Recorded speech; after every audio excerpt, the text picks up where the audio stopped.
So it's finally upon us. The relaunch of Article 5 and Convention of States for Dummies. We wanted to just go ahead and put this video out. We restarted the entire series just to we have better audio now, we have better video, we have better everything. So we just decided, let's go ahead and do this again and kind of give people the quick 101 tour of Article 5. And then not only that, but we're going to go on with other episodes after this. Today, we're just going to talk about Article 5. What is it? How did it come about? Talk a little bit about George Mason and his influence on Article 5 and the Anti-Federalists, and then get into the text of what Article 5 is, and briefly touch upon, there's only about 2 or 3 arguments in total against Convention of States, really one, and that one is the most bizarre, unfounded, historically bankrupt argument that there is. So we're going to cover that, and that's the runaway convention. So you may have seen all these videos coming out recently with this state is signing on, this state is signed, Nebraska signed on to Convention of States, Wisconsin signed on to Convention of States, Massachusetts passes committee, West Virginia, here's the voters. So when you hear all this stuff, you may be wondering to yourself, well, what is this Convention of States and how does it work? And why is it so important? What's going on? So that's what we want to get into. Without further delay, let's go ahead and do it.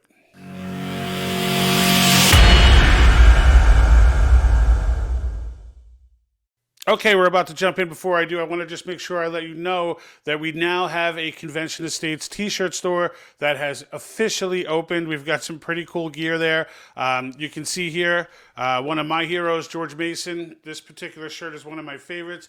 It says George is the only Mason that will influence change in America. So you not only get to promote George Mason, but you also get to take a little stick to the Freemasons. And if you don't know who George Mason is, or as they say, he's the forgotten founding father, we're going to get into him a little bit today, so you'll know a lot more in just a few minutes.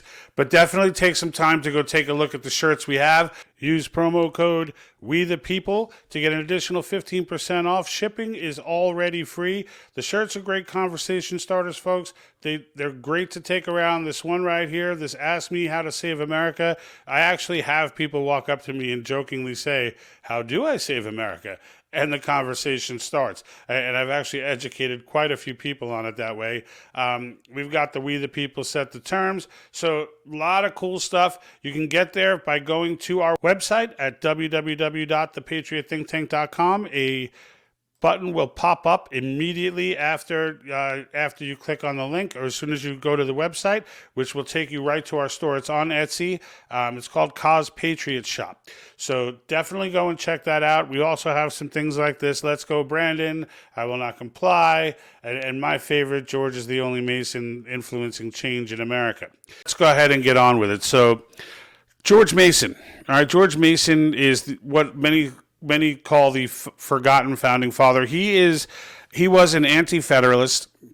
If you're not familiar with what a federalist or anti-federalist is, when the Constitution was being founded, there were federalists and there were anti-federalists. And when they were writing this Constitution, because the Articles of Confederation was so inept, all right, and that was the first attempt at a constitution, was the Articles of Confederation.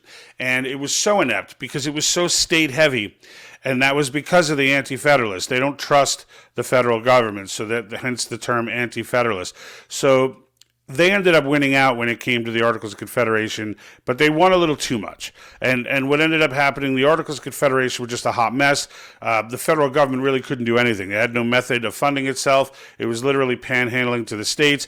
Each state still had its own currency. So imagine going to New York City, getting a slice of pizza, you get your change, you head over the bridge to New Jersey, now you got a deal, and now you need currency exchange, right? So there were many other issues as well. So they got together to put together the Constitution.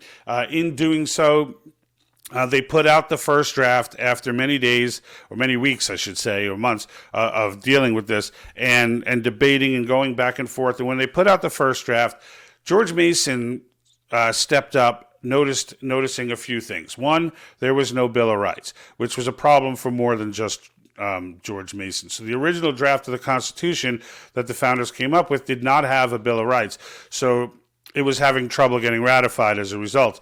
But for our intents and purposes, what George Mason was upset about was the fact that Article 5 was written the way that it was. And Madison took incredible notes, and we still have documents of those notes today. And he mentions Mason a couple of times. He called him Colonel Mason, okay? But let me go ahead and read to you one of the quotes from Madison's notes regarding how Mason fell on this whole Article 5 piece. Because originally, Article 5 only gave power to Congress to make amendments to the Constitution. Mason immediately saw problems with this, and basically, here's one of his quotes. Here's one of the quotes from Madison's notes. So, Colonel Mason thought the plan of amending the Constitution exceptionable and dangerous. As the proposing of amendments is in both modes to depend in the first immediately, in the second ultimately, on Congress, no amendments of the proper kind would ever be obtained by the people. If the government should become oppressive, as he verily believed it would be the case, okay? So Madison basically is saying Mason's position on this was the federal government's going to become a tyranny. They always do. And all of the founders agreed with this, by the way.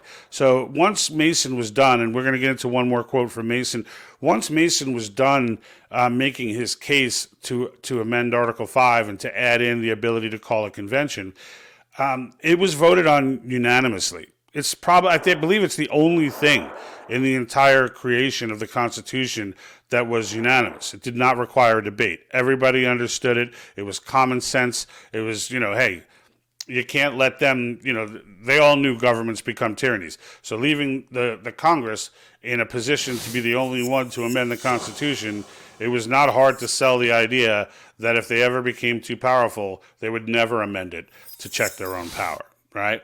So another cool quote here from Madison's notes. So Colonel Mason urged the necessity of such a provision. The plan now to be formed will certainly be defective. So when they say the plan now to be formed, they're talking about the Constitution, our Constitution that they were then in the process of writing. They're saying it's guaranteed to have flaws, as no document will be perfect, and time will change, and situations will change, etc. So they say the plan now to be formed will certainly be defective, as the Confederation has been found on trial to be. So, and this is important because this is also them mentioning that, or Mason mentioning that why they're there, and why they're not there to just simply amend the Articles of Confederation, as many naysayers and even some so-called legitimate historians try to sell. That's not what they were there for. They sell that because that's what the Continental Congress said. But the fact of the matter is that's not how it works. The states created that Continental Congress, and they knew that it was completely useless. And the idea in calling the convention was to indeed rewrite the Articles of Confederation. And so they did.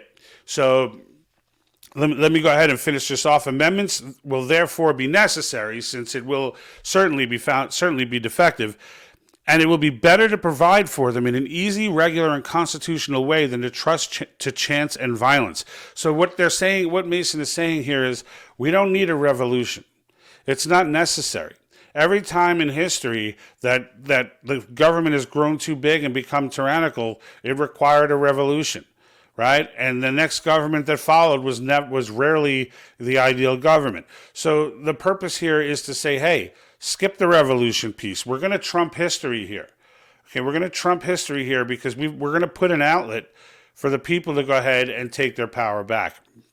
So let me go ahead and get back to this. So it would be improper to require the consent of the national legislature, right? So it would be wrong to let Congress be involved in this process, because they may abuse their power and refuse their consent on that very account, right? So again, Mason making the point that if the issue is we need to restrict the power of the federal government cannot be involved in that process, because they will clearly try and thwart and throw monkey wrenches into the plans, the entire process. So it was important that there be an avenue to amend the Constitution that removes it. Now, we've never used this.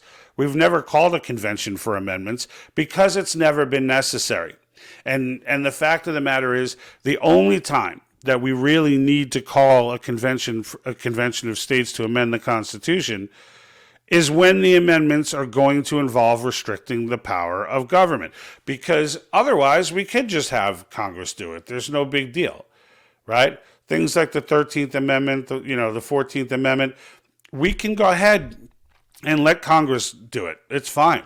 In either case, the states have to ratify.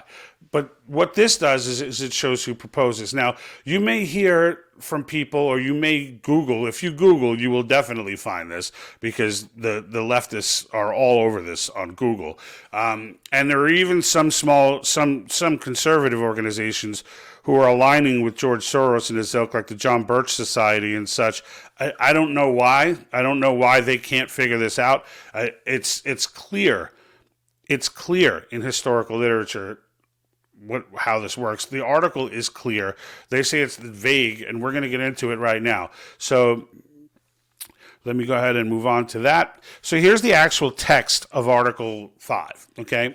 And it's not the entire article, but it's the part that's relevant to us right now. So the Congress, whenever 2/3 of both houses shall deem it necessary, shall propose amendments to this Constitution, or, it's a big or, on the application of the legislatures of 2/3 of the several states, shall call a convention for proposing amendments. Please listen to this text, okay? Because what these runaway people try to argue is that once delegates are chosen by the state legislatures, that they get these mystical powers and they suddenly can just rewrite the Constitution and do whatever they want, and that's it. It goes crazy. They're going to erase the Bill of Rights. They're going to get rid of the Second Amendment. None of that is possible, okay? And it's stated for those individuals who think that it's too vague. It's clearly stated here that this is for proposing. The convention will propose amendments, or, up to this point of Article 5, or Congress will propose amendments, right? So it's saying you could do it through Congress, or you could do it through the legislatures. But either way, what you're doing is proposing. Right? That's important to understand when they start slapping around this ridiculous run, and they insultingly tell you need to do your research, whereas they stopped researching the second they ran into this runaway convention nonsense. It's just crazy. All right, so all right, which in either case shall be valid to all intents and purposes as part of this Constitution when ratified by the legislatures of 3/4 of the several states. All right. So again, same exact process that we've always amended the Constitution in. The only difference here is who's proposing the amendments. And that's key. That's key, because the delegates get chosen by the states, and the states can choose as many delegates as they want, but all together they get one vote for that state. Each state gets one vote. It doesn't go by population. It's every state gets one vote, and there need to be 34 states, which is 2/3, as stated here. Okay, so that's 34 states today, 9 back then in colonial times. So once 34 states have signed resolutions and passed resolutions calling for a convention on the same subject matter, okay, so in other words, they're not just blindly calling for a convention. They're amending the Constitution. They need to say what they want to amend, right? So, and then the delegates get called, and Congress must schedule the convention, okay? And that is clear in here where it'll say shall propose, all right? Or I'm sorry, it says it shall be valid on all intents and purposes when ratified by the legislature of 3/4 several states or by conventions in 3/4 thereof. Now it says once done, I left this out of this. There's more to the article. I left this out, but it does say Congress shall call the convention. And the term shall, the word shall, is important as well because it doesn't give Congress an option. Congress must call the convention once the states have decided that that's what they want to do. Now, again, ratification is the same thing.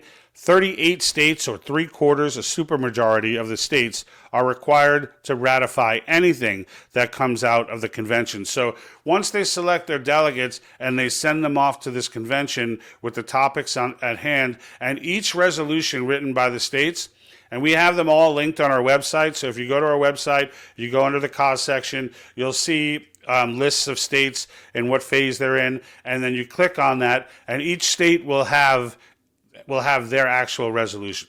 And as you read through them, and I have read all of them, as you read through them, you will notice that they all say the same thing. They all have the same topics on them. They all restrict their delegates to stay on topic for those topics. Those topics are term limits. Those topics are government overreach, which would be applied to regulatory agencies, government sticking its tentacles into things it doesn't belong, like education, healthcare. And then fiscal restraints, or as some say, a balanced budget. It could be a balanced budget amendment. It could be a repeal of the 16th Amendment, but it will be finances, basically, that will be discussed.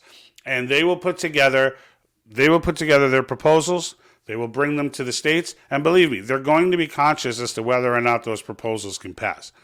They're not coming back to the states with an overturn of the Bill of Rights. It's just so illogical and ridiculous. Even if they did try to do that, they would just get blown away. They would just get no passage. It only takes 13 states to stop it, okay? But the importance here, all right, is that we have 17 states on board right now. That's the most we've ever had in American history, all right? And it's going to be higher than that before this legislative session comes out. I'm hoping for the magic number of 25. We'll see. Virginia was a little disappointing recently.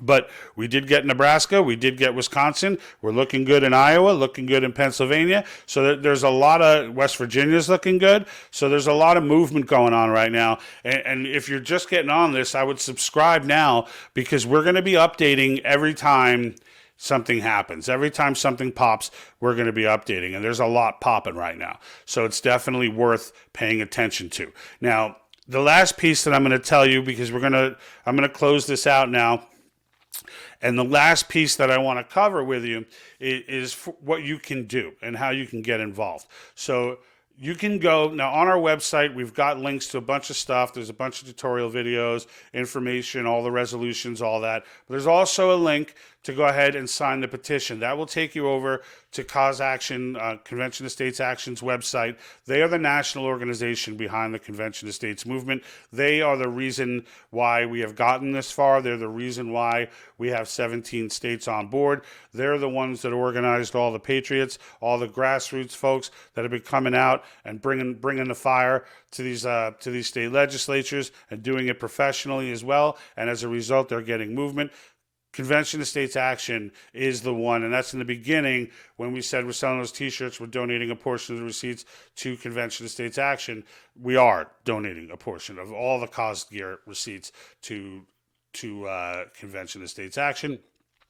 But yeah, so go there, sign the petition. Once you sign it, they will go ahead and send a letter on your behalf to your local legislator. So you go ahead and put in your information, your address. They figure out, their system figures out where you are, who your representative is, and they go ahead, sign you onto the petition, and then they send out a letter on your behalf.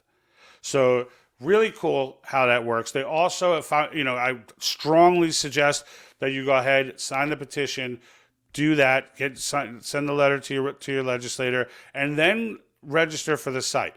Now, whatever state you're in, there's something you can contribute. So you can become a social media warrior. There's a bunch of different ways that you can help those guys out. By nature, we're kind of social media warriors. I mean, we stay independent as a channel, but we are on social media all the time, talking about Convention of States, because we are fired up about this. This is the last hope. This is the last bullet in the constitutional gun, and we need to not go down without firing that. We cannot leave that in the chamber, right? And that's what it comes down to. So go ahead, make sure you hit the subscribe button, hit the like button so we can get this circulated a little bit more. And we'll see you next time with episode 2. Should be out in about 2 or 3 days. I'm out. And like that,